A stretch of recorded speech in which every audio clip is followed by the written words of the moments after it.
बिस्मिल्लाहिर्रहमानिर्रहीम।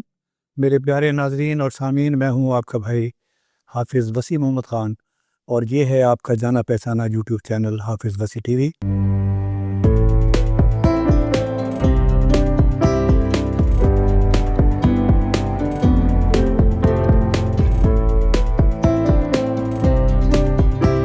नाजरीन, आज आज का प्रोग्राम उन सैलाब ज़दगान के बारे में है जो अब अपनी ज़मीनों पर वापस जा रहे हैं। ना उनके मकानात सलामत हैं, ना उनकी ज़मीन फसल सलामत है और ना उनके पास पैसे हैं। अलबत्ता एक चीज़ ज़रूर है और वो है बिजली का बिल, क्योंकि गवर्नमेंट को ये ज़रूर याद रहा कि बिजली का बिल इन लोगों को ज़रूर देना है। अब इन हालात के अंदर क्या किया जा सकता है? जब मैं इस्लामी अफ़कार का मुताला करता हूँ, उसमें कम से कम चीज़ जो है खैर की वो ये है, अगर आप कोई किसी की मदद नहीं कर सकते तो कम से कम आप उसके लिए दुआ ज़रूर कर सकते हैं। दुआ से आगे जाएं तो आप उसको अच्छा मशवरा दे सकते हैं। आज के प्रोग्राम में जनाब हाफिज़ साद बिन मुस्तफ़ा साहब चीफ साइंटिस्ट हैं आरी के अयूब एग्रीकल्चर रिसर्च इंस्टीट्यूट के।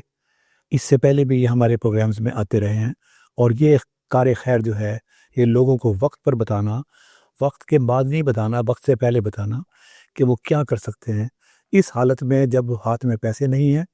कम से कम खर्चा कैसा हो और किस तरीके से उनकी रिहेबिलिटेशन हो, और ताकि वो आइंदा जो आने वाले वक्त के अंदर बाइज़्ज़त अपने पाँव पर खड़े हो सकें। तो मैं वेलकम करता हूँ जनाब हाफिज़ साहब, आपका मैं तहे दिल से शुक्रगुज़ार हूँ।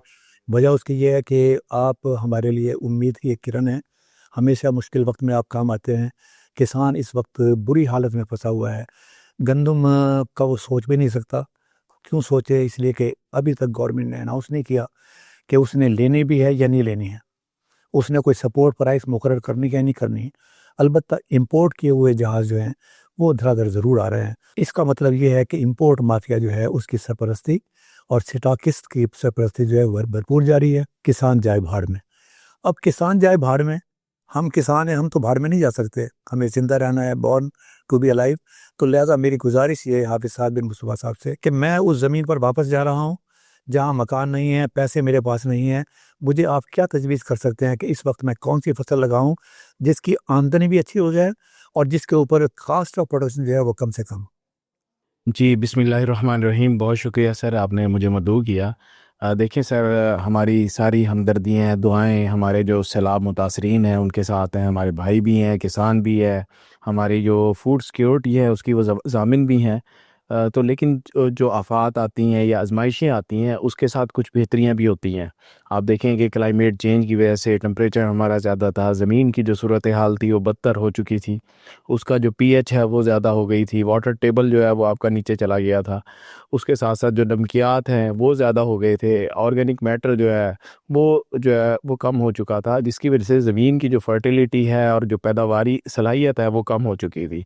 सैलाब के साथ जो उसकी ज़रख़ेज़ी है, उसकी पीएच का लेवल है, उसमें जो नमकियात है, इसके साथ साथ जो वाटर टेबल हमारी ज़मीन का है वो भी बेहतर हुआ है और उसके अंदर वो एक ज़मीन जो है बड़ी अच्छी ज़रख़ेज़ ज़मीन के तौर पे सामने हमारे साथ आएगी। तो इस पे अब जो भी फसल लगाएंगे उसकी प्रोडक्शन भी अच्छी होगी, उसमें जो उसकी जो क्वालिटी है वो भी बेहतर होगी। तो जैसा कि आपने ज़िक्र किया कि उनके पास अब वसाइल नहीं है, तो उसका बेहतरीन हल क्या होना चाहिए? देखें, अब मौसम भी आ चुका है, इस टाइम बेहतरीन मौसम है और उसमें ज़मीन में नमी भी मौजूद है। उस नमी को भी हम इस्तेमाल कर सकते हैं, उसकी ज़रख़ेज़ी को भी इस्तेमाल कर सकते हैं, उस पे हम कैनोला और राया की जो फसलें हैं वो काश्त कर सकते हैं। आप वो देखेंगे उसकी बीज की क्वांटिटी भी कम है अगर हम दूसरी फसलें ख़ासकर अगर गंदम से मुवाजना करें, तो गंदम अभी लेट है, महीना कम से कम जो है महीने के बाद जो है गंदम की काश्त शुरू होगी। तो इस टाइम बेहतरीन मौका है कि वो काश्तकार अपनी ज़मीनों पे राया या कैनोला जो है उसकी काश्त करें। 2 किलो बीज है, कीमत भी कम है और ज़्यादा खादों की भी ज़रूरत नहीं है, क्योंकि अभी नीचे खाद ना भी डालें क्योंकि ज़मीन की ज़रख़ेज़ी उसमें मौजूद है, उसके अंदर नमी भी बेहतरीन मौजूद है और वो फर्टाइल है, उसमें उगाव अच्छा हो जाएगा। और जब फसल उग जाए बेहतर, और उस टाइम अल्लाह ताला अगर वसाइल दें तो उसमें थोड़ी बहुत खाद डाल के आप अच्छी पैदावार ले सकते हैं और कम खर्चे के अंदर अपने रिवाइवल की और सर्वाइवल की तरफ जा सकते हैं। जज़ाकल्लाह हाफिज़ साहब, मैं बहुत खुश हुआ हूँ। मैं खुद ऑप्टिमिस्टिक आदमी हूँ जो हमेशा पॉजिटिविटी का कायल है। लेकिन आज आपने मुझे एक मशहूर नावल याद दिला दिया जो हमने अपने यूनिवर्सिटी के ज़माने में पढ़ा था। उसका नाम था, उसमें एक कैरेक्टर था मिस्टर चीयरफुल। वो मिस्टर चेयरफुल जो है वो हर हालत में खुश रहता था। तो एक दिन उस बेचारे की टांग टूट गई, तो दोस्त आए उसके पास और उन्होंने कहा कि ये बड़े अफसोस की बात है, अब आप लंगड़े हो गए हैं और कैसे आप ज़िंदगी करेंगे, साथ में बैसाखियाँ लेनी पड़ेंगी। उसने कहा कि नो प्रॉब्लम, पहले मैं 2 जूते खरीदता था, अब मुझे 1 जूता खरीदना पड़ेगा। तो मुझे बड़ी खुशी है कि ये चीज़ों की तरफ मेरी निगाह कभी नहीं गई कि पैसे मेरे पास नहीं हैं। अब आपने बताया कि हम वो सिलेक्शन करें उस क्रॉप का, घबराने की ज़रूरत नहीं है, काम करने की ज़रूरत है, मांगने की ज़रूरत नहीं है, इसलिए कि जिन्होंने देना है उन्होंने तो मुंह मुंह मोड़ा हुआ है, वो तो सिर्फ फ़ोटो शूटिंग पर जा रहे हैं। एक्चुअल प्रॉब्लम नहीं है, आपने एड्रेस किया है मेरे किसान भाई को कि वो किस तरीके से अपने पाँव पे फिर दोबारा खड़ा हो सकता है, और ये अल्लाह ताला की नेमतें जो आपने गवाई हैं, ये सारी उसके फ़ेवर में हैं। Let's move forward. जी, बिल्कुल, उसमें आप देखें, आप अगर क्लाइमेट चेंज देखें, गर्मी ज़्यादा है, आगे फिर हमें पता लग रहा है कि इस दफ़ा जो सर्दी है वो भी ज़्यादा पड़नी है, कोहरा भी पड़ना है।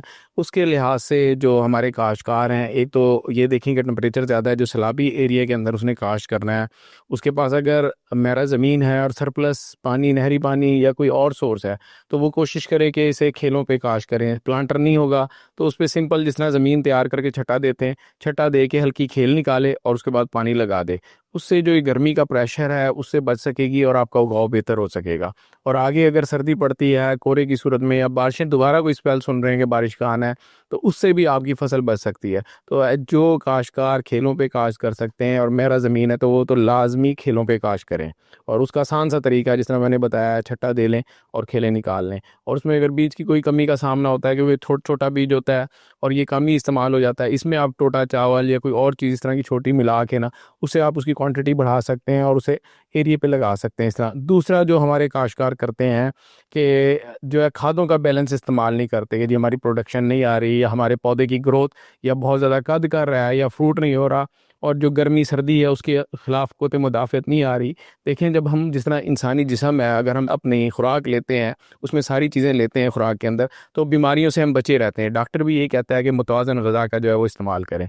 पौधे भी जानदार हैं, उसको भी बीमारियों से बचाने के लिए, मौसमी असरात से बचाने के लिए और अच्छी प्रोडक्शन लेने के लिए मुतवाज़न खुराक की ज़रूरत होती है। उसकी मुतवाज़न खुराक क्या है? उसमें ये मुख्तलिफ जो उसके फर्टिलाइज़र हैं, जिसमें एनपीके है, नाइट्रोजन है, फास्फोरस है, पोटाश है, माइक्रो न्यूट्रिएंट्स हैं, इवन ऑर्गेनिक मैटर जो है, ये सारी चीज़ें रोल प्ले करती हैं।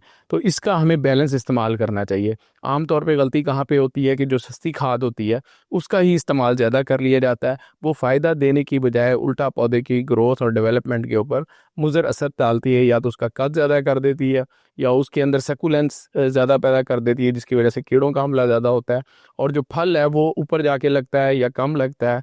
तो इसलिए जब भी डालें, वो बैलेंस फर्टिलाइज़र डालें। जो जनरल आपको अगर मैं बताऊँ, सैलाब के अलावा भी बात है जिनके पास वसाइल अल्लाह ताला ने दी है, क्योंकि सब ने काश करना है, उसमें नीचे कम से कम जनरल ज़मीनें हैं। सबसे पहले तो यही होता है कि अपनी ज़मीन का तज्ज़िया आप मुतवातर कराते रहें, रेगुलर जो है से करवाएं, उसके मुताबिक इस्तेमाल करें। नॉर्मली आप आधा बैग पोटाश, आधा डीएपी, 2-1 किलो सल्फ़र आप ज़मीन की तैयारी के वक्त डाल दें। उसके बाद जब पहला पानी आए उस वक्त नाइट्रोफॉस का इस्तेमाल करें। और इसी तरह जब आप फूलों पे फसल हो उस टाइम ज़रूरत के मुताबिक आप जो खाद दें, सॉल्युबल पोटाश दे सकते हैं, उसमें माइक्रो न्यूट्रिएंट का इस्तेमाल कर सकते हैं। फूलों को अच्छा ज़्यादा करने के लिए बोरान का इस्तेमाल कर सकते हैं। इसी तरह अगर फसल के ठंड की वजह से कोहरा पड़ रहा है, फसल मुतासिर हो रही है, उस टाइम उसका ज़ियाई तालीफ का जो अमल जो है वो रुक जाता है। उसमें जो ट्रांसपोर्टेशन है खुराक की, पानी की, नमकियात की, वो मूवमेंट ख़त्म हो जाती है। तो उसे हमने जो है आर्टिफिशियली वो चीज़ें देनी होती हैं और उसका सिस्टम जो है उसको बरकरार रखना होता है। उसके लिए आप उस टाइम कोशिश करें कि माइक्रो न्यूट्रिएंट का हल्का स्प्रे करें और नीचे से हल्का बिल्कुल लाइट इरिगेशन, और उसके साथ कुछ नाइट्रो या एनपीके जो है वो फ्लड करें। उससे आपकी फसल जो है वो कोहरे से जो है मुतासिर नहीं होगी और अच्छी प्रोडक्शन आएगी। शुक्रिया हाफिज़ साहब। मैं ऐसा समझता हूँ कि ये बताना ज़रूरी है, अब सैलाब आ चुका है तो मेरे भाई इससे कुछ सबक भी सीखें। 24,000 किलोमीटर पर ये पानी फैला है। अगर आप इनकी लंबाई देखें और उसके बाद 8-10 किलोमीटर की मार देखें, तो ये टोटल 24,000 किलोमीटर का रकबा है जो अंडर फ्लड आया है। और आज जो बात हो रही है वो हमने फोकस सैलाब वालों का रखा हुआ है। इसका मतलब ये नहीं है कि जहाँ अल्लाह ताला का करम रहा और सैलाब नहीं आया, ये बात उनके लिए नहीं है, ये बात उनके लिए भी है। ये जो कुछ यहाँ पर बात बयान की जा रही है, मेरा सवाल ये है कि जहाँ 24,000 किलोमीटर पर सैलाब आया है, वहाँ अगर मैंने बीज बचा के रखा हुआ वो चला गया, मैंने खाद बना के रखी वो चली गई, मैंने गंदम बचा के रखी हुई वो चली गई। और जो मैं एक्सपेक्ट कर रहा हूँ अपनी कौम से अनफॉर्चुनेटली, और वो ये है कि जब गंदम का बीज होगा उसकी कीमत डबल हो जाएगी। मेरा सवाल आपसे सर ये है कि ये कैनोला, राया, इसकी बीज की अवेलेबिलिटी जो है वो कितनी आसान है, कितनी सहल है, और क्या उसके रेट पर कोई प्रॉब्लम आप तो नहीं देख रहे हैं? जी देखें, काफ़ी मिकदार में इसका बीज मौजूद है, क्योंकि इसका बीज कम चाहिए होता है। 1 किलो से भी आप एकड़ लगा सकते हैं अगर सही तरीके से आप काश्त करें। तो ये बड़े मुनासिब जो प्राइवेट कंपनीज़ हैं, 500 रुपये किलो, 600 रुपये kilo, even Punjab seed corporation का जो बीज का रेट है वो 550 रुपये किलो है।